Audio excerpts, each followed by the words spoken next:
कीर्तन मंडली की यात्रा कैसे शुरू हुई, मैं आपको बिल्कुल वेरी बिगिनिंग, जो एकदम प्रारंभिक बात थी ना, वो बताता हूँ। जैसे मैं एक बार ओशो से मिलने गया। जाना तो मैं रोज चाहता था, लेकिन एक फिल्म राइटर इंद्रराज आनंद, जो स्टोरी राइटर थे, डायलॉग लिखते थे फिल्मों के, मशहूर, जिनका बेटा है, भूल गया नाम, खैर, तो इंद्रराज आनंद की जी आए थे ध्यान करने के लिए। ओशो ने भेजा होगा उनको। तो जब सक्रिय ध्यान पूरा होगा तो बाहर निकले तो मुझसे कहा, आप तो बड़ी तेज़ी से सांस ले लेते हैं, मुझसे तो सांस खींची नहीं जाती। वो थे दारा सिंह जैसे लंबे चौड़े। तो मैंने कहा ये इसमें तो कोई ख़ास बात नहीं है। तो फिर से बात निकली तो बोले कि आप आचार्य जी से मिलते हैं? बोला हाँ, कभी कभी मिलता हूँ। तो बोले मैं वहीं जा रहा हूँ। तो मैं भी उनके साथ चला गया।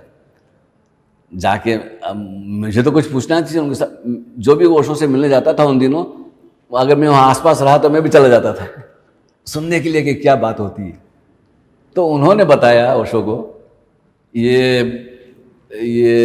है फरवरी या मार्च की बात है 71 की। उन्होंने कहा कि आचार्य जी, मैं यूरोप में गया था घूमने, अमेरिका भी गया था, तो वहाँ मैंने देखा कि हरे कृष्णा वाले एक बहुत सारे अमेरिकन लोग थे, स्त्री पुरुष, वो सड़कों पे हरे कृष्णा नाच रहे थे और कीर्तन कर रहे थे। तो मैंने न्यूयॉर्क में भी देखा, फिर मैं पेरिस में गया तो मैं पहचान गया, क्योंकि मैंने फ़ोटो निकाली थी।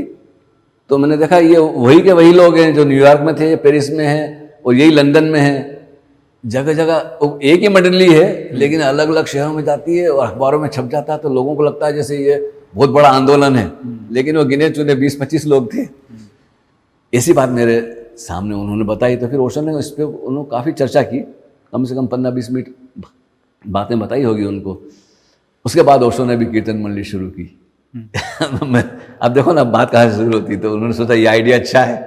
तो ओशो तो पूछ भी लेते थे कुछ, उनको कोई बात हो ना, आप बताएंगे जी मैं वहाँ गया था, तो अच्छा किस किस से मिले थे, क्या हुआ था। मैं किताब बेच के जब आता था तो गुजरात से लौटा, तो उन्होंने मुझसे पूछा कि कैसा रहा ट्रिप, कैसी रही। मतलब उन लोगों ने बहुत पसंद की, स्टूडेंट खरीदते थे, मैं यूनिवर्सिटी में जाता था तो पूछते थे किसने खरीदी, कौन थे वो यूनिवर्सिटी के चांसलर। मैंने जी नाम तो नहीं पूछा। अच्छा, तो मतलब वो जानना चाहते थे कि वो रिएक्शन क्या हो रहा सोसाइटी में। तो कीर्तन मंडली भी इसी ढंग से शुरू हुई थी। जैसा फिर धीरे धीरे पहला एक ग्रुप बना, फिर दूसरा ग्रुप बना, ऐसे बाद में 2 या 3 ग्रुप बन गए थे।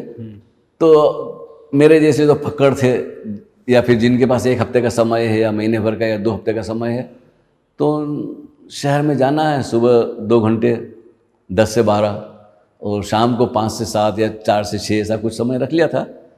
तो सड़क पे वही रजनीश आए, आनंद लाए, हमने कुछ लोगों ने मिलकर धुन बना ली थी, मित्रों ने ही, गोविंद बोलो, हरे गोपाल बोलो, और जिस अपनी अपनी ढपली, अपना अपना जो भी मंजीरा वगैरह मिल जाता था। और कभी कभी पुस्तकें भी रखते थे हम साथ में, जो उस समय तो छोटी छोटी पुस्तकें होती थी, 2 रुपये की, 5 रुपये की, 3 रुपये की, 1 रुपये, तो वो बेच दिया करते थे। कुछ लोग पूछते थे तो उससे क्या है कि लोगों को एक पता चलता था ये कौन है, किस लिए माला है, तो सवाल पूछते थे। तो गांव गांव से हमें निमंत्रण मिलने शुरू हुए। जो ओशो प्रेमी थे, जिन्होंने ओशो की किताबें पढ़ी है या उनके बारे में सुना, तो वो बोलते हैं आप भी हमारे गांव में आइए। तो जब माउंट आबू में शिविर होता था, तो राजस्थान के, पंजाब के, गुजरात के, हरियाणा के, जहाँ जहाँ से ओशो प्रेमी कैंप में आते थे, उनकी मीटिंग हुआ करती थी। आज गुजरात वालों की मीटिंग है, अच्छा जी गुजरात वाले आ गए तो 50-60-100 लोग आ गए। हाँ जी, तो कोई बोलता कि आप हमारे गांव में कीर्तन मंडली लेके आइए। तो 3 दिन का समय आपने दिया, 3 दिन का वो राजकोट में दिया, 3 दिन का अहमदाबाद में, 3 दिन का जूनागढ़ में।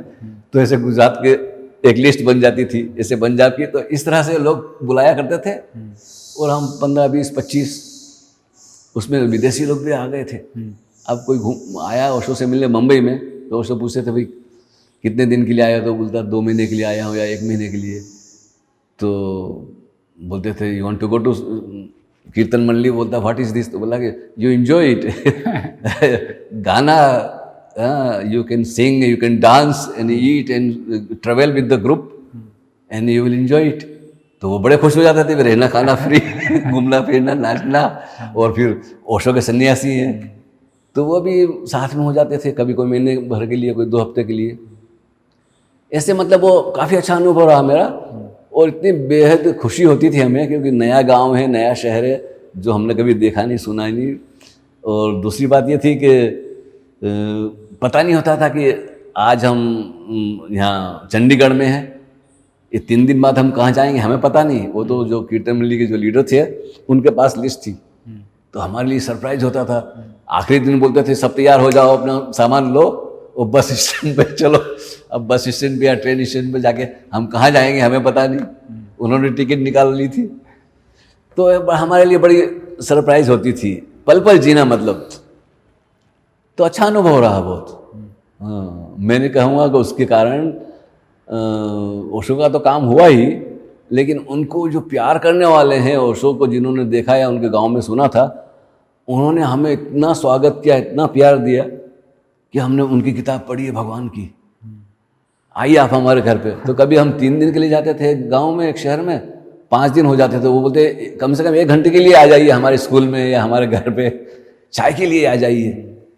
तो हमने देखा कि ओशो ने जो 30-35 साल संन्यास शुरू होने के पहले जो घूमे हैं ना, लुधियाना, अमृतसर से लेके कहाँ कहाँ, उस जमाने के लोग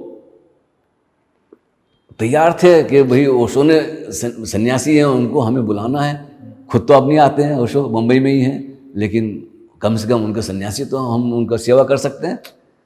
तो ये ओशो का काम था, जो उन्होंने बैकग्राउंड तैयार कर रखी थी, उसके कारण। नहीं तो हमें कौन पूछता है।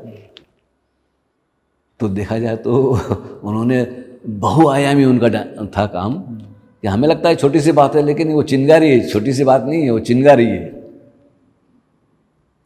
और वो आपका कुछ अज्ञातवास अब इसकी कहानी ऐसी है कि जब हम माँ आनंद मधु के पास 6 महीने रहे, बीच बीच में घूमने फिरने जाते थे, नाचने गाने कीर्तन मंडली लेके, फिर वापस आ जाते थे। तो अब कम से कम 25-30-35 हो गए थे। तो धीरे धीरे ओशो भेज देते थे किसी को भी। बम्बई में कोई आया, संन्यास लिया, क्या करते हो? कुछ नहीं, फुर्सत में हो, जिम्मेदारी तो नहीं है? नहीं है, जाओ मधु के वहाँ आश्रम में। उनको इकट्ठे करना था अपने सन्यासियों को। अब फाइनेंशियल, आप इतने लोगों को बिठा के कब तक खिलाएंगे? माँ मधु जितना उनके पास था अपना, उन्होंने सब खर्च कर दिया। अब लोगों से भाई डोनेशन कब तक मांगते रहेंगे आप? तो मुझे लगता है कि कारण एक ये भी था कि सबको मुंबई में बुलाया और बोला कि अब आश्रम खत्म। ये नहीं कहा कि समस्या क्या है, क्यों, अब आपको अकेले अकेले जाना है।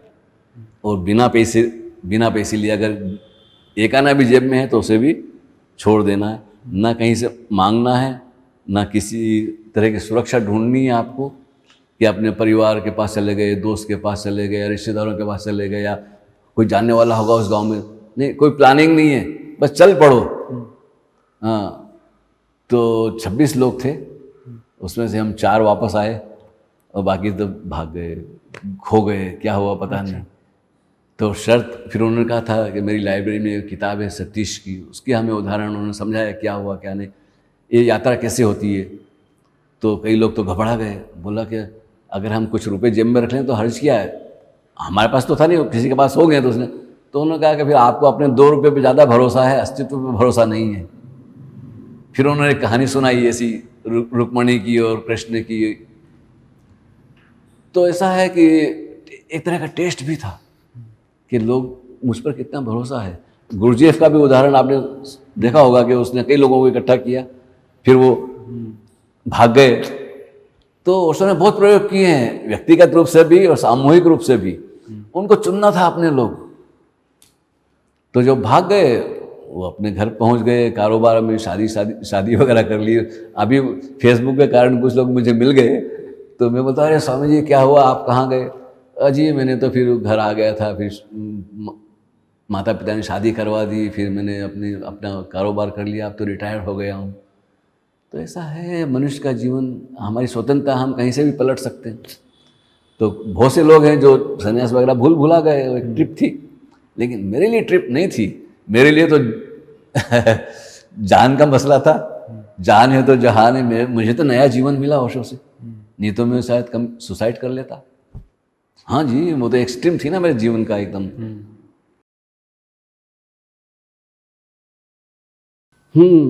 ऐसा है कि ओशो तो चाहते थे हम आश्रम में रहें, उन्होंने पूरी व्यवस्था कर रखी थी, लेकिन प्रेम जो इश्क होता है वो बड़ी बला होती है। हाँ। तो मैं किसी युवती के प्रेम में था और उसने मुझे जर्मनी आने का निमंत्रण दे दिया। तो वो तो चली गई, उसने कहा था मैं टिकट भेज देती हूँ और तुम्हें भी आना है।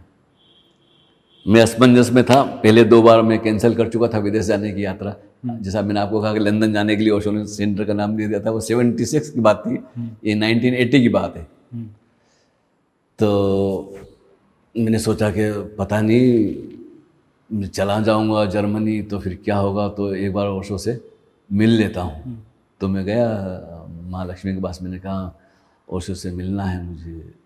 मैंने बताया नहीं कि मैं जर्मनी जा रहा हूँ, नहीं तो वो शायद बोलती नहीं जाना। तो उन्होंने कहा नहीं देखो बातचीत नहीं होगी, सिर्फ दर्शन होंगे। तो मैंने कहा ठीक है। तो मैं गया, मैंने शाम को दर्शन किए और मुझे तो पता है कि मैं जा रहा हूँ। पता नहीं फिर बाद में महीने 2 महीने बाद में मिलते हैं क्या होते हैं, मुझे पता भी नहीं था ओशो अमेरिका चले जाएंगे। तो वो आखिरी मुलाकात थी 1980 में। और उसके बाद फिर मैं जर्मनी में था तो ओशो अमेरिका चले गए थे। थैंक यू सो मच, आपने अपने अनुभव हमारे साथ साझा किए। Very best, all the best. और आप लगे रहिए अपने काम में और लोगों से मिलके पुराने सन्यासियों को ढूंढिए, मिलिए। तो ऐसी बहुत सारी बातें हैं जो मैंने नहीं देखी, मैंने नहीं सुनी है, वो आपको नई बातें सुनने को मिलेगी। ठीक है, थैंक यू।